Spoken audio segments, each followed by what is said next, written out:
Kim Jong-un for a second. Let's get out of Trump's head. We spend so much time in American politics in the head of Donald Trump, which is a weird place. Now, let's be real. It's kind of a weird place. An even weirder place is the Kim regime. But I'm not convinced, and I've never been convinced, that the Kim regime is crazy. I've never been convinced that Kim Jong-un is a crazy guy. It seems to me that he is a person who is out for self-preservation and preservation of his evil regime. Now, if you are him and you are looking around, if you were he and you were looking around at the world and you were thinking to yourself, how can I ensure that I maintain power and that I stay in power for the rest of my life? And the first thing you would do is develop nuclear weapons. Right? That is the very first thing that you would do, because that would ensure that there is a deterrent, that should the United States attack you, you threaten to nuke Seoul, and that's the end of it.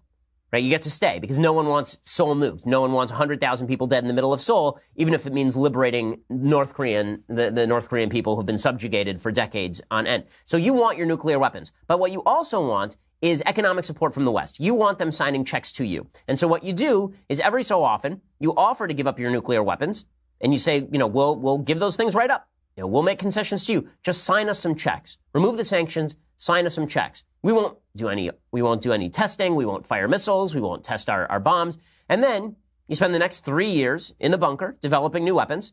And then 3 years later, you come out and you do the same routine.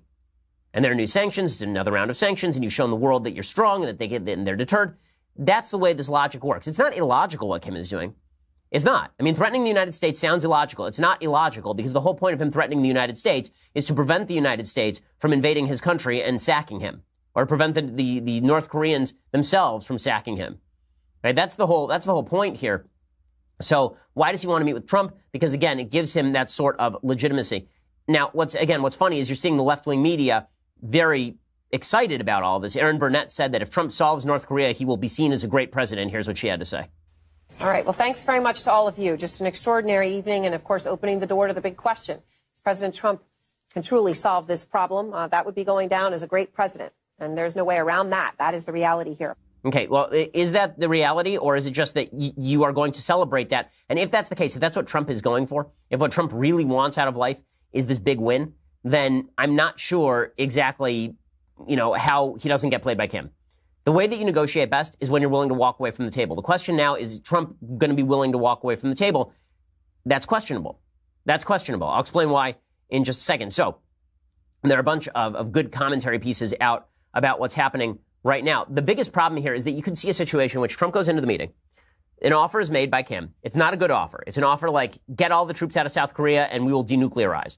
And Trump says, sure, let's do it. Because, hell, I don't really like this alliance with South Korea all that much anyway. I've made noises along those lines. There's a good piece by Thomas Wright over at The Atlantic talking about all of this, pointing out that Trump is not oriented toward the alliance with North Korea in a particularly strong way. Wright says, since the mid-1980s, he has argued that America's alliances are a bad deal. Initially, his wrath was focused on Japan and the Arab states, but in 2013, he said, how long will we go on defending South Korea from North Korea without payment? When will they start to pay us? And then he said, in 2015, we have 28,000 soldiers on the line in South Korea. Between the madman and them, we get practically nothing compared to the cost of this. So maybe he will get to withdraw troops, which he wants, in exchange for an end to ICBM testing, which he also wants. You could see Trump making this deal. It would be bad for the United States because that's bad policy. It's possible that he plays this as America first. And it's also possible that Trump is ego invested. And that wouldn't be unique to Trump.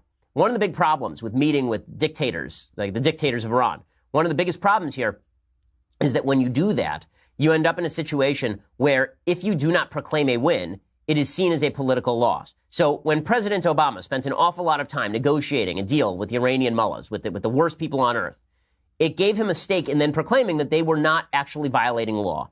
It gave him a stake in pretending that Iran was a moderate state. So remember, the whole pitch in Iran that was pushed by Ben Rhodes, that liar par excellence, the lie was that the Iranians had moderated and that they wanted to meet with us because they had moderated.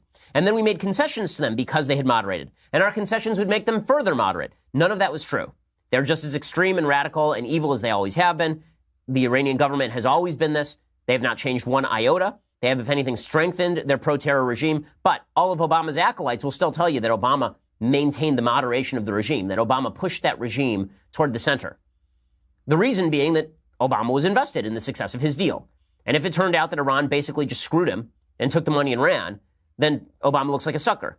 Well, Trump may feel the same sort of thing. If he gets in a room with Kim, there's two possibilities. He walks out of the room pissed, or he walks out feeling like he's won something. The media cheer him. He wins a Nobel Peace Prize, and then he spends the rest of his presidency talking about how North Korea has moderated under his influence.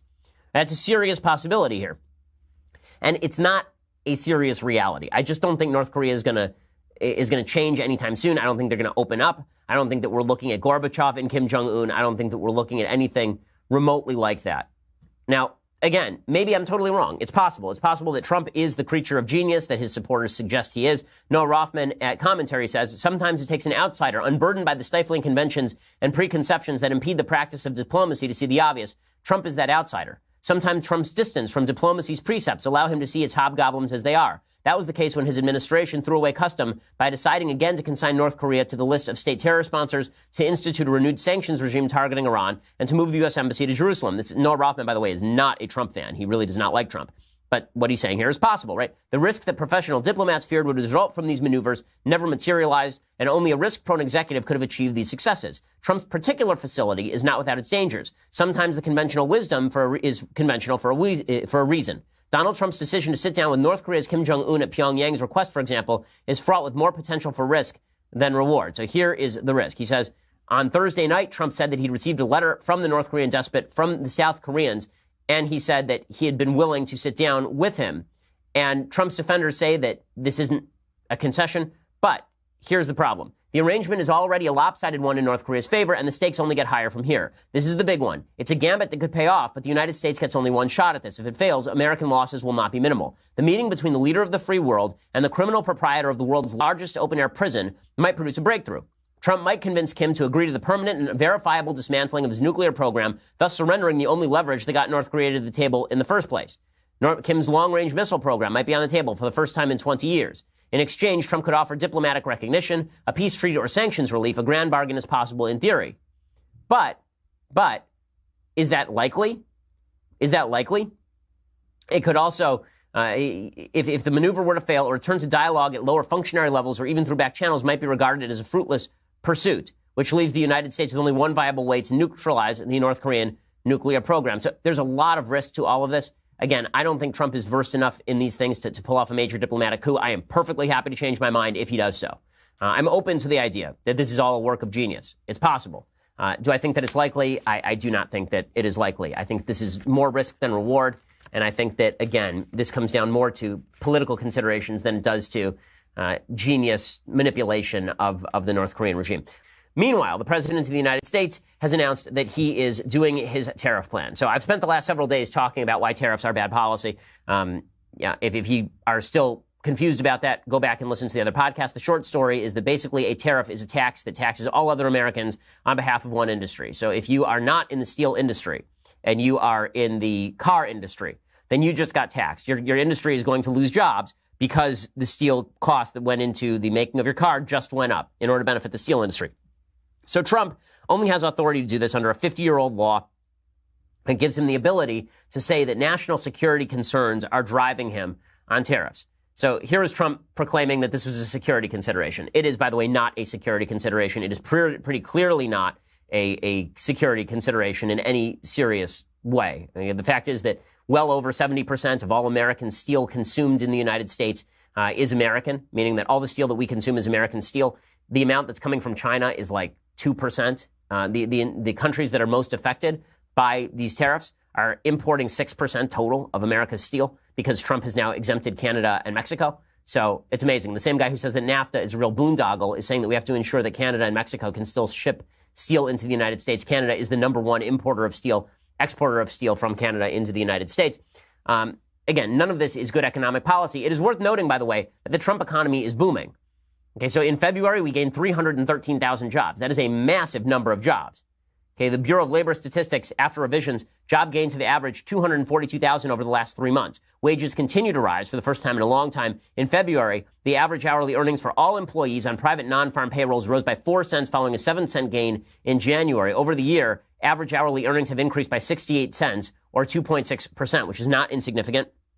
The number of Americans not in the labor force is still 95 million. So that has maintained, but that's including a lot of people who are retired. That's including a lot of people who have gone on unemployment. It's basically the same number as under Obama. So the economy continues to boom.